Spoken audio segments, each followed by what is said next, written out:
Hi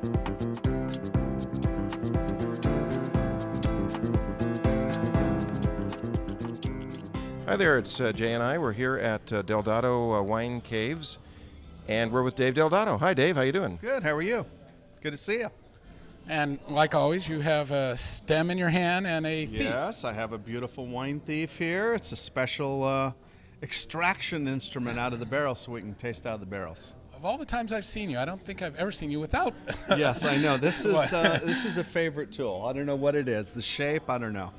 So here at our tours, what I try to do for people is go beyond a tasting bar and teach people the spirituality of wine, the essence of wine, why they should drink wine every day. That euphoria, which is a positive thing for our minds and our hearts and our blood and everything that, our spiritual, our mind, that is the true essence of wine.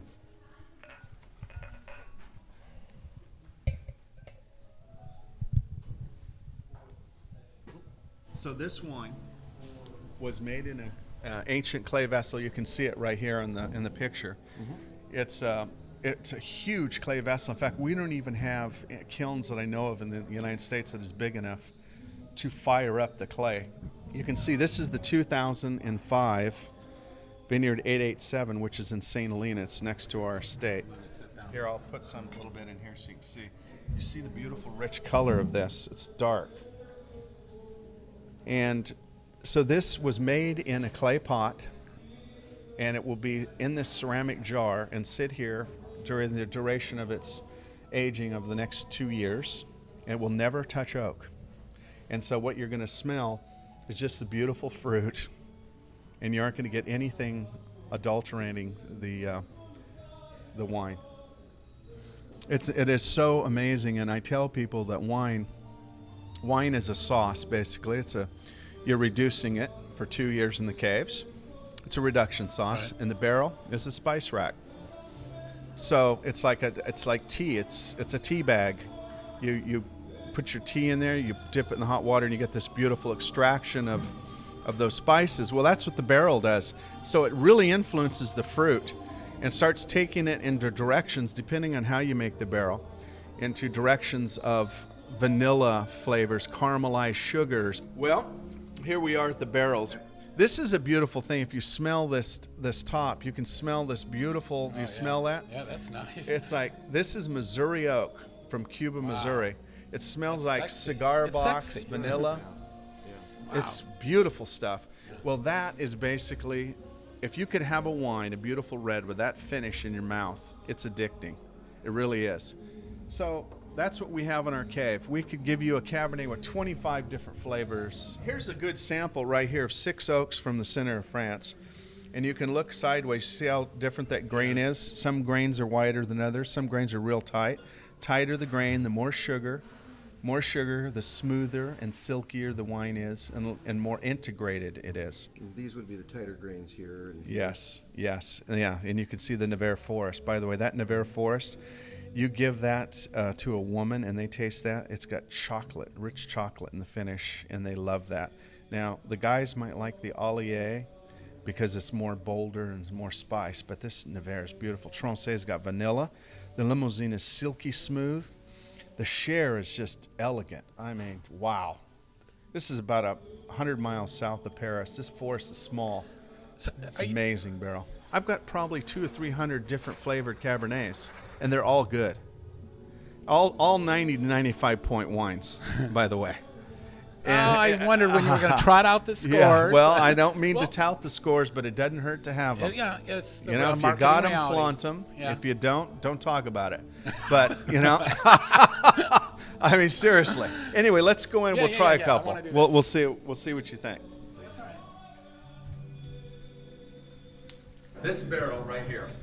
They take Nevers, Tronchet, and Allier woods in the center of France, and they blend them throughout the barrel. So every so many staves are from these 3 forests.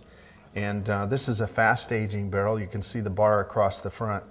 So it's thinner staves, so it integrates quicker. It actually ages about 3 months faster than a typical oak barrel. But you can see that it's got a nice vanilla, but it's got that perfuminess on the outer rim. All right, This is 04 Cabernet Sauvignon from our Rutherford bench from our state vineyard. And this is that Missouri Groove, we call it. Missouri Groove. Get on we your call groove. it the Missouri Groove barrel. Oh, yes. This is just fruit and vanilla. Now, you understand, some people will hear this and they go, vanilla, I don't want to have that. Oh, no. Rich. I mean, come on. This is like Tahitian vanilla bean. But I also get the impression from you, fine, you don't want vanilla, don't buy the wine. Exactly. Exactly. Who cares? Well, you know what's interesting? If I blind tasted somebody that's a Frenchophile, You're they right, love Frank, French yeah. wines, they love French. If I blind tasted them on this, they would choose this over anything they're drinking, and it's Missouri oak.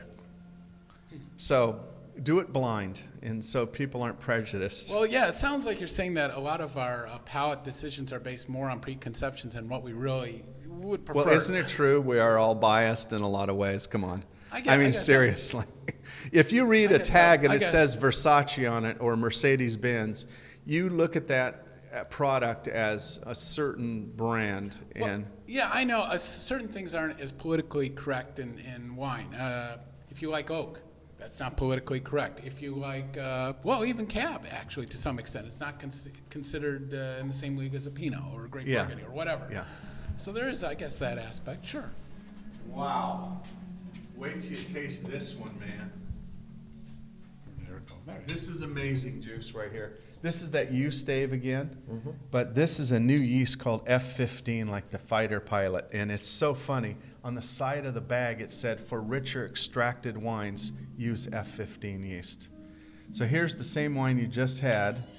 Okay. And I've got that kind of in my memory now. So that'll be good. Okay, you got it in your memory. Okay, here is the F15 yeast, that same wine.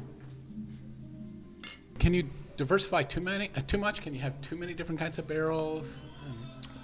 I don't know. We haven't seen. I'm doing this to find out what the best barrels are in the world, and I find that I like a lot of them, and so it's a little boring for me to make wine one way. A lot of wineries will make one Cabernet, and they'll make 5,000 cases of it, where I'll make 25 cases of different things, and they're all good. All right, now this particular barrel, now here is typical French oak, which, by the way, that American oak's like $350 a barrel. This one here is about $750 a barrel. This particular oak is a very tight grain. And these French oaks tend to be beautiful with the fruit. I tell people it's like a pedestal holding up the wine saying, here's your beautiful wine. And the oak remains in the background, and it integrates really well. See, isn't that interesting? That's the same wine as the last one we had, but it's different just profile. totally different profile. It comes out and grabs you and goes, shakes you a little bit, and goes, pay attention, man. This stuff is rich, and it does it. There it is. What's most fascinating, forgetting whether we like it or don't like it really doesn't matter. Nobody can deny the difference between the two. That's what I'm trying to prove. You can't deny that. Can't deny that, can you?